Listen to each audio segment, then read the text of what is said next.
What's up, guys? So it's been a good minute since I've made a video, and I'm doing a popcorn ceiling removal today, so I figured I'd make a little video showing you how to do this really easily and quickly. So first thing is you're going to want to put drop cloths down on the floor or plastic, or if you don't give a shit about the floor, don't worry about it. But for this job, we give a shit about the floor, so I put drop cloths all on the floor. I know you can't see that, but that's what it is. Next, you're gonna need to get you a pump sprayer full of water. They're about $10, $15. If you don't have this, a bucket and a sponge will work, but this is just a lot faster. So what you wanna do is just pump this up till you feel the pressure. And do this in sections. So whatever section, do like a little section of what you want to remove. And you're just gonna wet the ceiling. Now you don't want it too wet. You just want to do nice little quick passes like this. Get that popcorn mud nice and moist.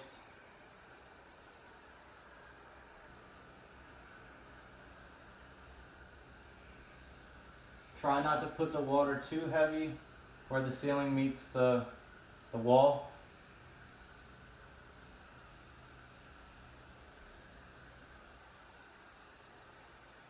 Just get it nice and wet. But like I said, not too wet. You don't want to drown. Just fucking with you.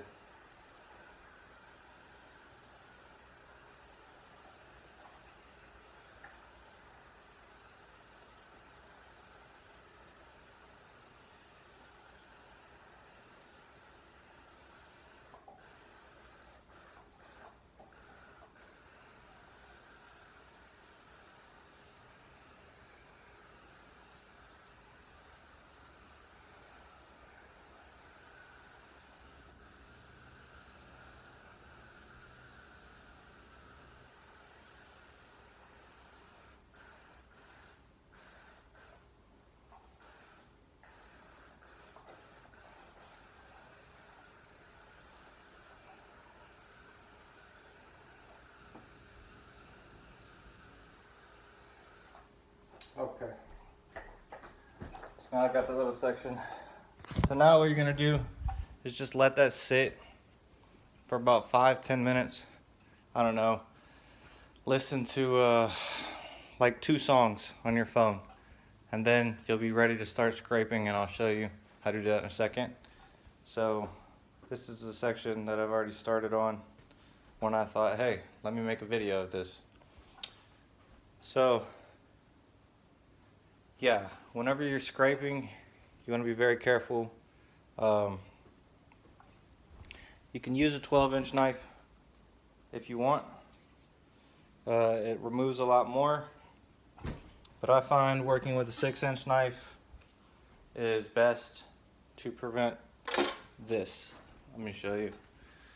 So you want to avoid making little grooves like that in the existing drywall, because then that's just more shit you're gonna have to skim coat over before you can paint everything. So I would suggest using a 6-inch knife. If you don't want to use a 6-inch knife, you want to do a 12-inch knife, that's fine. I'm gonna show you how to properly scrape it without causing ridges in your drywall anyway. Okay, so it's been about 5-10 minutes. As you can see, I got the floor all dropped off in the area I'm working with. So this is my 6-inch knife. So you're gonna want to get up here and put your knife like this. Not like this, as far up towards the ceiling as you can, and just scrape like this. Nice and easy. See how easily that comes off?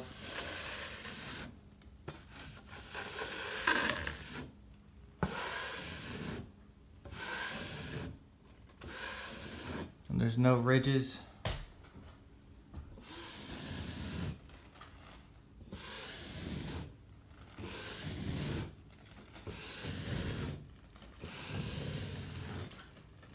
Now there may be some uneven spots in the drywall where there's no fucking way that you're not going to be able to get a ridge.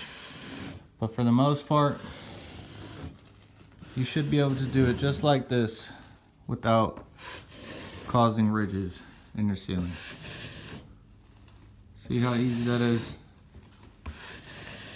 Comes off like fucking butter or some shit.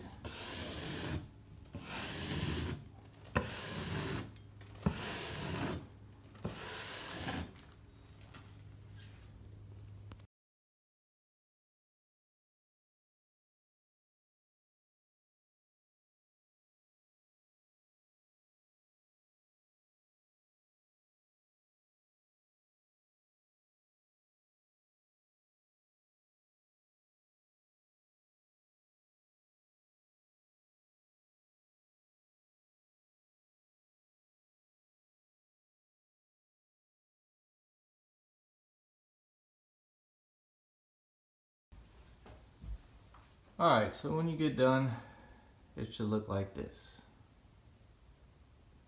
And then the next step is to go fix your ridges and everything. Or when you're up there, you'll notice spots like that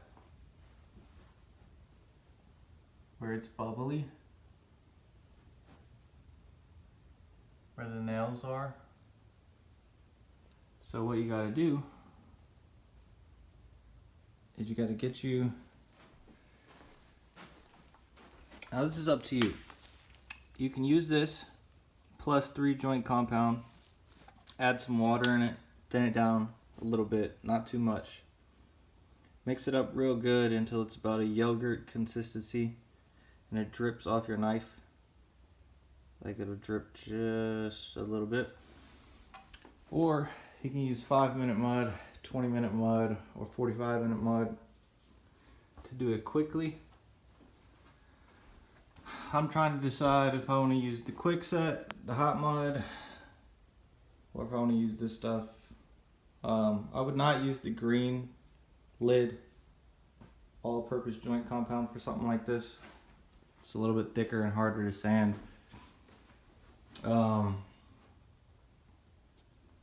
Yeah, so I'm trying to decide if I want to use the hot mud or if I want to use that.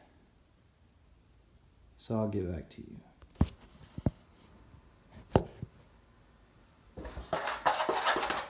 Alright, so this is the consistency you want your mud. I ended up going with the plus 3 joint compound, but you want it to be like this.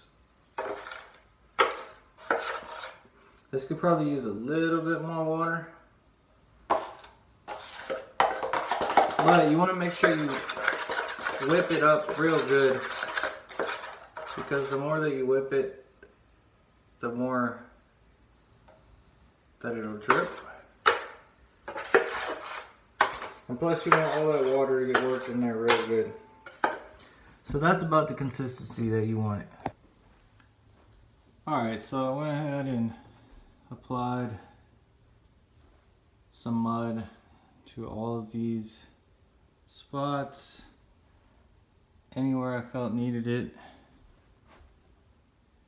along here. Now it's gonna take about a day, the rest of the day, to dry. There's really not much else you can do until that's dry. That's why I was saying maybe use the 5-minute mud, but I didn't feel like fucking keep mixing up multiple batches, because that shit sets up in 5 minutes. So that means I'd have to put it all on real quick, clean out my pan, clean off my knife so I don't have any fucking little like chunks or anything like that in there. And then just keep mixing batches. So I just used this, the +3, the lightweight joint compound, and mix some water in there. And yeah. Oh, one last thing. If you have like, so there was like a water spot here and here. So I'm gonna spray that with this to keep it from bleeding through. It comes in a spray can, or you can get a brush for it and get it in a can like that, but I prefer the spray can because it's oil based.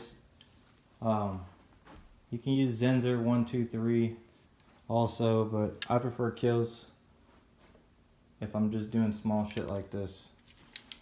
So yeah, I'm pretty much done for today. Tomorrow I'll come sand and everything, do anything else that needs to be done, and then start painting the ceiling. Alright, so I sanded all the patches and the skim, and I went ahead and painted the ceiling. It's still drying, as you can see, but I painted the ceiling, and now I'm just waiting for it to dry. But after this dries, you'll go through and you'll just look for any little imperfections and just put 5-minute mud on the imperfections, let that dry, and sand it. This is the paint I suggest for painting ceilings. Superhide, flat, just flat white, tintable white, by Benjamin Moore, because it's really good at hiding imperfections. And this house is going up for sale, so you don't have to get everything perfect. So yeah, that's the paint I suggest because it helps. Or I guess any flat white will work, but I just prefer the Benjamin Moore Superhide because it's, like I said, it's good at hiding imperfections. And yeah, so once this dries, I'll show you guys and you can see how it looks. And if I see any imperfections that definitely need to be hit, I'll hit them and show you how to do it. So alright, so everything dried, and well, there's some spots that I just retouched up, but everything dried and it's looking really good. But I've run into a problem, so I have to contact the customer and see what he wants to do. So there are some spots that were still leaking through, like from where the water damage came in from the roof. Like those little spots right there. But they're all over this side of the ceiling. And I was only paid to prime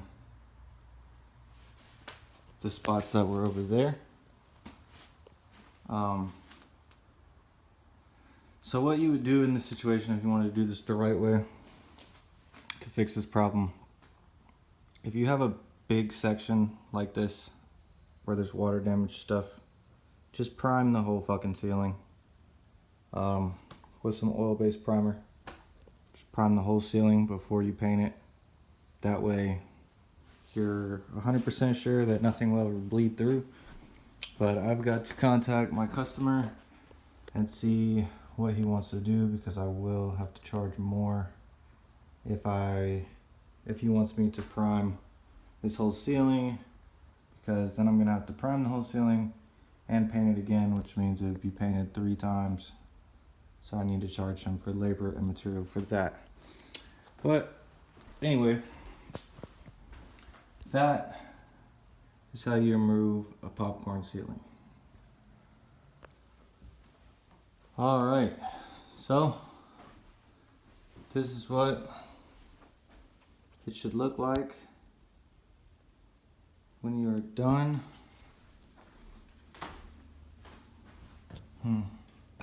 let's see. Let's get some more light in here.